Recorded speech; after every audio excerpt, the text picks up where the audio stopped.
So the time has finally come. I'm finally doing my first game review that I've been talking about. I know I've been mentioning it for like the past month and a half, almost 2 months now. And my first game review is for Resident Evil Operation Raccoon City. I got this midnight, well, 24 hours ago. It's already like 12:18 Wednesday morning. I got it at 12:01 Tuesday morning from GameStop. And I played it all night long. I didn't get any sleep. I had class at 8 in the morning too.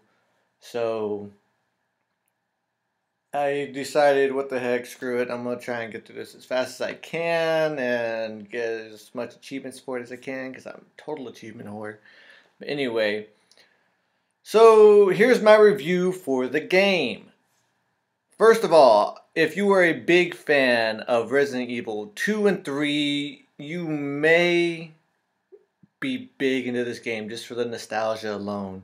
The fact that they took Mr. X, aka Tyrant, aka T-103, and made him into like a more layered character with all the advances in gaming technology, where they can make layers and bump map them, and he's not like a solid black figure in a trench coat where the trench coat is just totally stiff.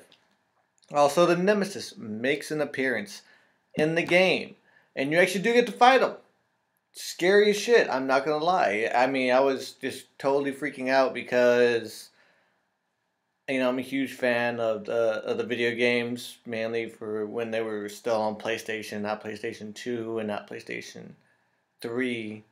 So I mean, I was glad to see them the way that they were presented, especially William Birkin, and the kind of homage to Resident Evil 2 with Leon and Claire, getting to their own scenario. Nikolai is in the game as well. You get to fight him for a little while. And pretty much, I mean, there are a lot of subtle differences. I'm not gonna say there's some, there are a lot. When you play the second game on PlayStation, you play the third game on PlayStation, and you go and play this game, you're like, holy crap, it didn't happen like that. What the hell is going on here? Put all that aside, I mean, it was still a pretty decent game. You still got the same combat system in Resident Evil 4 and 5 in this game, except it's not all co-op, you're actually squad-based.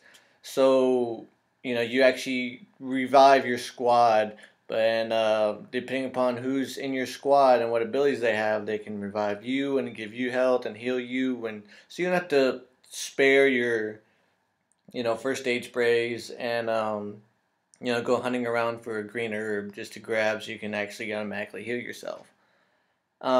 Sadly enough, they really can't do much for you when you do get infected. Yes, you can get infected in this game, and your character turns into a zombie, and you can't control them, and they attack your squad, and they end up having to kill you anyway because you're a threat. It's pretty much game over after that. But I really kind of liked the game. I mean, I played it on professional. It took me 9 hours to beat. I mean, granted, I'm not the best when it comes to just playing games. I'm lately I've been the most foolish. Like, I just got the game, and without playing on veteran first to kind of get a feel for it, jumped right into professional. Didn't know what the hell I was getting into, and the game had way more surprises for me that I was really not prepared for in professional. But nevertheless, I got my achievements, and now I am working through normal, just getting everything that I missed. So, they kept the paradox up in the air, where you do get to decide if you want to save Leon or kill Leon. It's not the same scenarios that it was in 2, but I chose to kill Leon. Craziest fight ever on professional. I do not recommend it. It's almost like fighting Wesker on Resident Evil 5 and trying to get the heart of Africa while you're doing it on professional. I mean, it's ridiculously crazy. It took me about like almost 30 to 45 minutes to be able to find a good system to be able to kill him and finish the game. So, I'm not going to spoil the endings for that ending when you do kill Leon. I'm gonna try and play it a little bit later and save Leon because I can go back to level and try that on normal and this time not professional. Like I'm never gonna do that again. Actually, I have to. The achievements for this game are really, really, I would say diverse. You got like not so much multiplayer, but the multiplayers that are there can some of them translate into single player, and they're a little bit challenging. I'll admit. I haven't played multiplayer yet. I just played story because I had to go to class and I had to do some other work and do some more work because I have finals this week. But overall, I still like the game just for the campaign.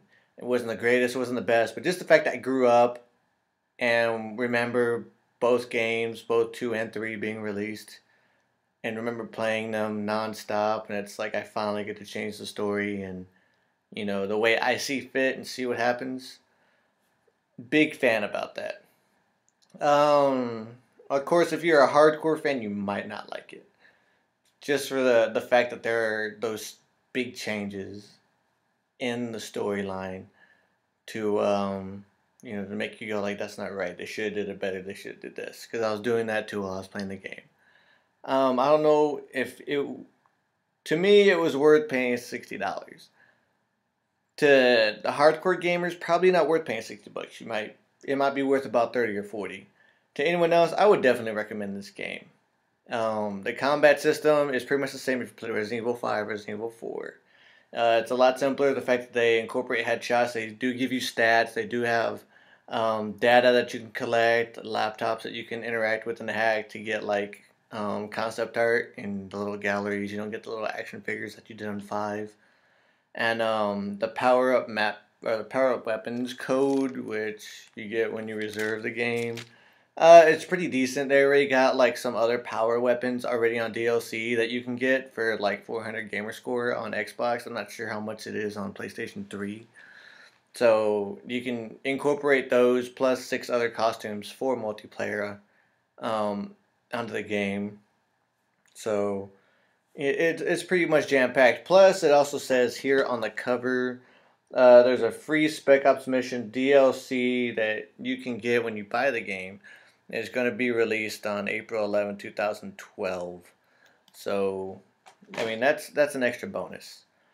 Um, as far as, playing between the Spec Ops and the Umbrella people, yeah, they took that away. That's only for multiplayer, I think. I'm not sure. But you're only playing the Umbrella service through the whole game. And my favorite, of course, has been Vector.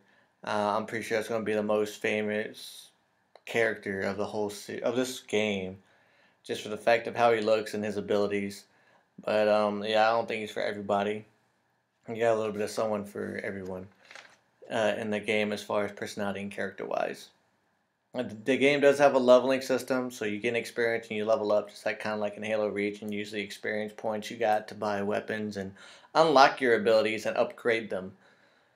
Um, and yeah, that's pretty much about it so far from what I've played. I know I said I'd have this up Thursday, and here it is Wednesday morning, and I'm putting it up now. Because, like I said, the game was relatively short. In 9 hours in professional, I beat it. I mean, I'm pretty sure I wasn't up to par because they have like time standards you have to meet on certain levels.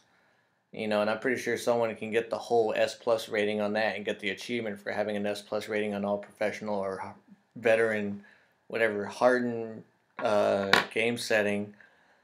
So if you can, good for you. I am happy with the fact it took me 9 hours to beat it. It took me 16 hours to beat Halo Reach on Legendary by myself, and that was buying it. That was getting it at midnight, putting it in my Xbox at like 12:15, playing it nonstop. So, like I said, I've been foolish lately. So anyway, guys, thanks for checking out this review. Definitely go get this game. If you're a hardcore fan, you probably would want to wait on it. If you're just a Resident Evil fan and you want to try and do something new as far as going back and seeing some of the highlights of 2 and 3, definitely get it. Um, Other than that, I hope you guys enjoy the game if you already have it.